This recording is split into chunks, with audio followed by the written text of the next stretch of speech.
What's up, junkies? Remember, keep your brain cells in your teeth. Smoke math, not meth. But this is the good shit. The real good shit. So a lot of people have been asking me why the fuck I'm doing this. Well, I was an addict, big time. I guess this is primarily an addiction channel. It's about an R-rated math channel, teaching maths from a self-taught mathematician in order to avoid addiction. In fact, I just became addicted to math instead of staying addicted to alcohol. I was an alcoholic for years, destroyed relationships, said and did some terrible things I regret. Then on September 25th, 2015, I realized what a chucking alcoholic I was, a bad person I was. I was a dick. I was an addict and a dick. I was a hypocrite, counseling people in their lives. And then I had to quit. I was lying to my wife, leaving work to get drunk, hiding it from her. I was weeks away from a DUI. I know it. I was completely out of control. I was going to destroy my life, lose my family, kill somebody or kill myself in an accident. So I quit drinking September 25th, 2015 and became a stone cold pothead. I've been smoking pot off and on all of my life, more or less, but this became every day. So I basically just replaced one addiction with another.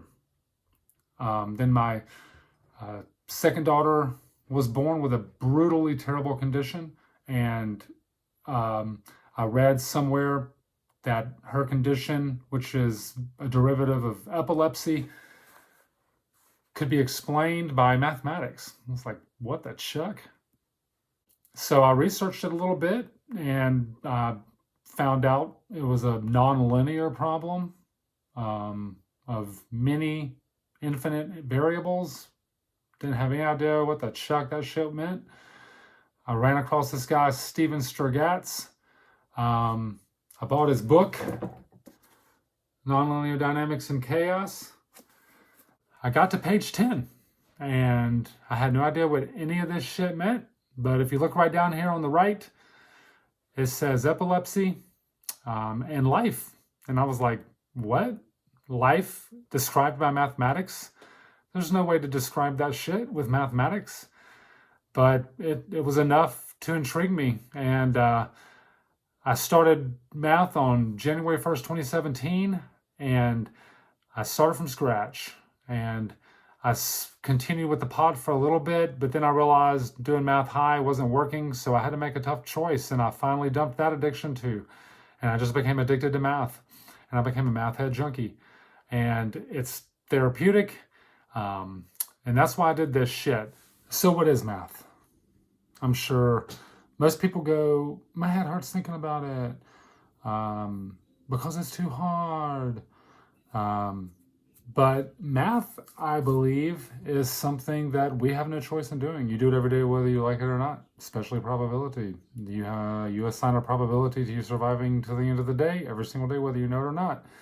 There's a famous argument out there, is math invented or discovered? And a great book is God, a Mathematician, something I read. And yes, God is definitely a mathematician. You know, when you look up into the universe, we're not running into a whole lot of things that look like us. We're running into other things that look like Earth and the sun. When stars are born, the temperature that a hydrogen cloud reaches to start fusion, 15 billion degrees Kelvin, is constant throughout the universe. An alien civilization analyzing the same shit would also assign some value to that temperature. So that temperature is a constant. Gravity is a constant. There are a lot of constants in the universe, and there would be the same for an alien species or humanity. And therefore, it is discovered. However, how we interpret it is invented. We assign values to things. I think as we evolved, we used math because we had to. So I'm hungry and I want to raid your village and steal your children and women and your food, and I'm going to kill all your men. and and you have your village in a field, and there are no trees leading to the village because you're in a clearing. So you have a defense of seeing me run across the field. So I have to run across the field with my warriors, and that is a distance. And I have to cross that distance in the fastest time possible. That all makes perfect fucking sense to us. Except if you analyze it, cross a distance in time, that implies the speed. That is our velocity. Distance divided by time is the velocity. I think that is a discovered quantity of nature. And we live in 4 dimensions. So a dimension, just so you know, is anything that can be measured. We created or had to come up with geometry. I think that was the first thing we came up with. Geometry, analyzing shapes and spaces, assigning values to the spaces, the volumes, the areas. That started arithmetic. And then arithmetic found other uses. Bitch, you owe me money. Well, how much money do I owe you? I don't know, just some money. Well, it'd be nice to know how much money. The great leap forward in mathematics was algebra, and the ability to assign those values to things and write them in an equation form. So I could write an equation for a square, I can write an equation for a sphere and a circle, and you can start to analyze the equation rather than just the shape. And with the laws of arithmetic and the rules of algebra, you can manipulate those equations and discover new things that you didn't know were there. And quite frankly, that's what really smart people do in mathematics. They manipulate shit, and they come up with things that they wouldn't have otherwise known had it not been for the manipulation of just an equation. So with that, I think we're going to head over to the board, because I think there's an equation that you're going to find very interesting. And it is the equation for life. An equation for your life. Sounds pretty nice. In fact, let's name it. Life of time. L equals life, T equals time. This is the equation of your life.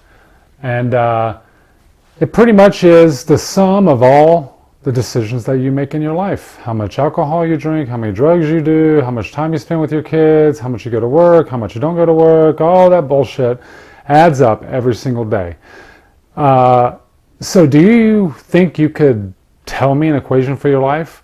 Do you even know what the variables would be? Do you know what the unknowns are? Do you know what the constants are? Do you just drink yourself to oblivion? Do you moderate it all? Life is chucking complicated, So life, let's say, can grow. It can improve. Let's say the equation looks like this.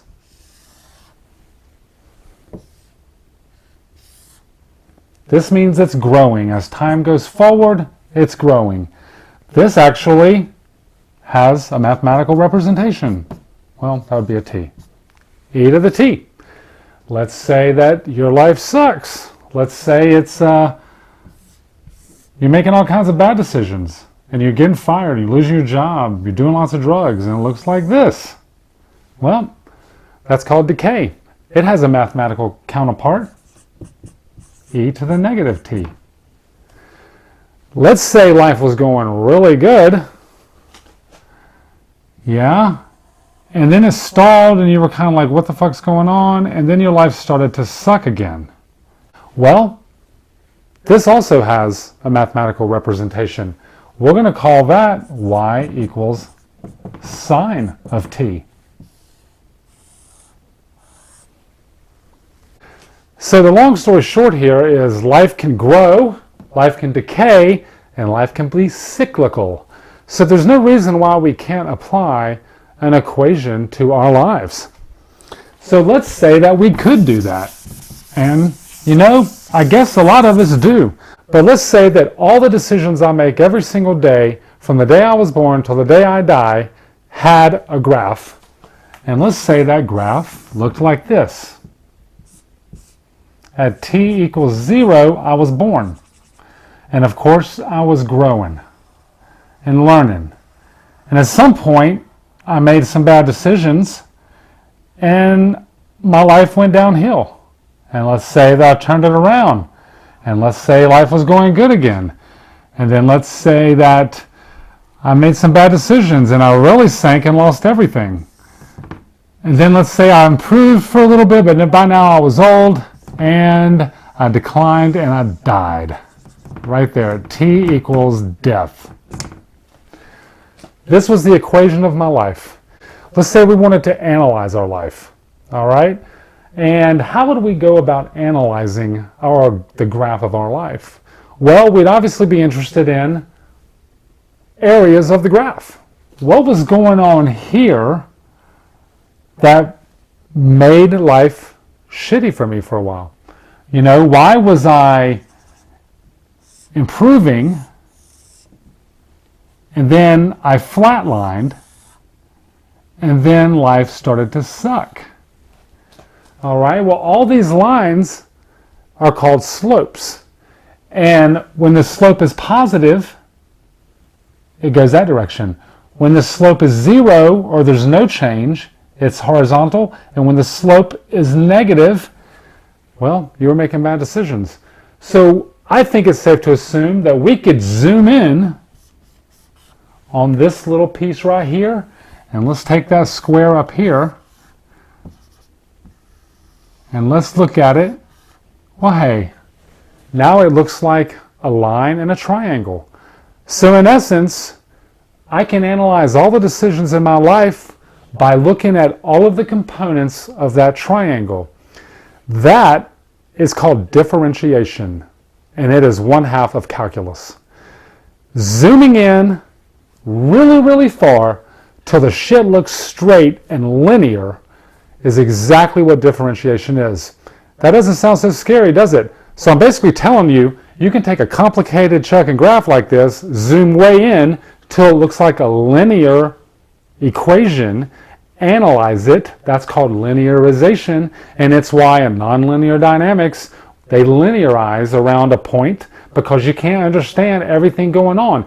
As humans, we can't figure out big pictures very well. But we're very, very good at zooming in and, hey, I shouldn't have had that last drink because that's what got me the DUI. Hey, I shouldn't have snorted that last rail of Coke.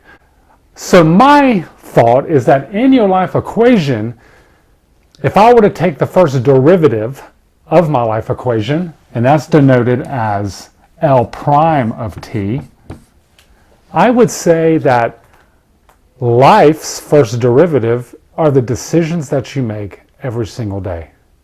And you can zoom into those decisions and decide if the decisions you're making are good, they're bad, or they're not any decisions. It's just flat, you know?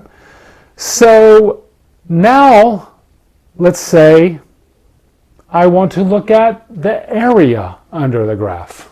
I want to get all this area right here. I could say that the area under this graph, under my life graph, is the sum of all of the decisions that I made in my entire life. In other words, this is my legacy. That sounds kind of nice, doesn't it? Well, if I was going to take the area of this, it'd be pretty chucking hard to do it because we're used to taking areas of squares. This has length 2 and height 2. The area is 4. But how do we find the area of all this shit? Well, check it out. Let's say I'm interested in the area right here. And I go up here and I draw this, and then I approximate it. So now I have this length and I have this height. That gives me the area under that really small rectangle. And then at the very top, there's a little triangle. And I can get its area as 1/2 base times height. And now let's say I did that everywhere. I go over here. And I'm interested in the area right here. Well, there's my little rectangle. That's easy. Height times the width. And there's my little triangle. 1/2 times height times the width. So if I did that everywhere, I could get an approximation or pretty close to the area underneath that graph. Well, that's called integration, and it's the other half of calculus. You see, calculus is not hard. The ideas of calculus are very easy. I just made it very, very clear with your life's history. You zoom into a curve and you look at a triangle. And when you want the area underneath the curve, then you add up a whole bunch of rectangles and triangles. That's easy. What makes calculus so hard is, well, the manipulation of the variables in the algebra, and most mistakes in calculus are made with algebra. Calculus is about change, and we can all agree that every day when you make a decision, you are in some small way altering or changing your life until the sum of all your decisions is who you are. And we are all the sum of our decisions. For a long time, I was the sum of a whole bunch of decisions to drink alcohol or smoke pot and be a bad father. And now I choose to not do that. I choose all my decisions myself. I don't let them choose me. But in the end, life is about change. Nothing is ever the same. And the sooner you embrace it, the much more successful at it you will be. You should embrace change. Don't live in the past, because addiction is what that does. It holds you into the past. We remember days of yore, memories of lost ones and whatever, and we get all sorry for ourselves and we stop moving forward. It's easy. We just don't move forward when you're drunk. You don't move forward when you're chucked up on meth or crack or anything like that. Or if you're obsessed with something and you're jealous and that's your addiction, you just want to control your girlfriend or your boyfriend or whatever. That's an addiction. You're not letting other people choose what they want to do. And I'm here to tell you, life is explained mathematically. There it is. Life decays. Life grows. Life is cyclical. And it begins and it ends. But calculus is the math of change. And trust me, knowing its rules and seeing how it works really reveals how you can improve your life and how you can destroy your life. There's a reason philosophy and math are so linked, because math does govern our lives. It is everywhere we look. I'm here to tell you, math is the answer. And I've applied math to my life in various ways. And you can too. And with that, junkies,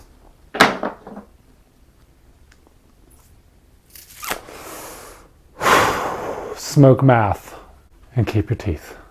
And your wife, and your kids, and your money. Keep it all.